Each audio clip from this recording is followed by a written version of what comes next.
আরে বান্দা, তুই যদি মাথা নত করিয়া একবার আমি আল্লাহকে আল্লাহ বলে ডাক দিয়া বলো, হে মালিক,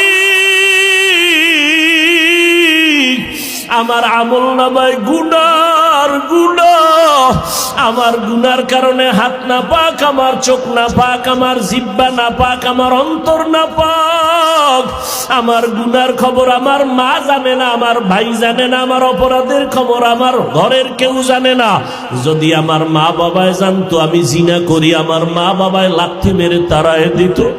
মা বাবা ভাই বোনেরা যদি জানতো আমি চুরি করি, আমার কেউ ভালো জানতো না।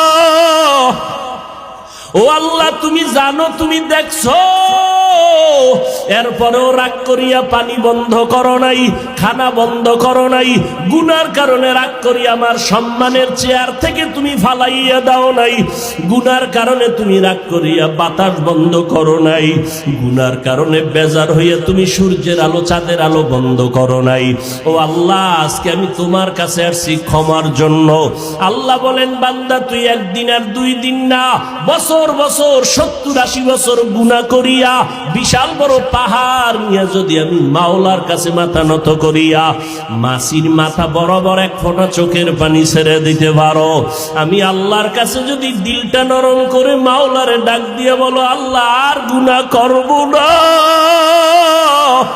ওই জাহান্নামের আগুন সইতে পারবো না রে মালিক।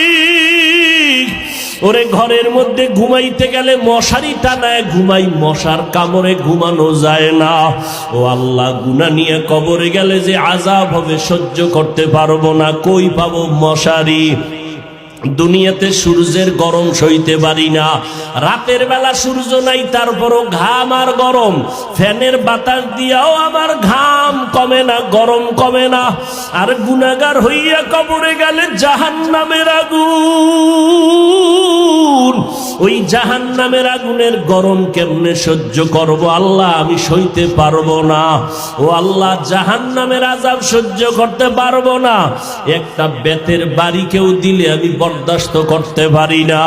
আল্লাহর নবী বলেন, গুনাহ নিয়ে যারা কবরে যাবা, ওই 2 পার্শ্বের মাটিকে আমার আল্লাহ ডাক দিয়ে বলবে, রে কবরের মাটি, ওই নাফরমান বেনামাজির 2 পার্শ্ব থেকে জোরে জোরে চাপ দাও। এত জোরে 2 পার্শ্বের মাটি চাপ দিবে, পাজরের হাড়গুলো চুরমার হয়ে যাবে। একটা না, 2টা না, 70 থেকে 99টা সাপের কামড়। ও যুবকেরা, ও বৃদ্ধ বাবাজিরা, ও পর্দার আড়ালের মারা, ও বোনেরা,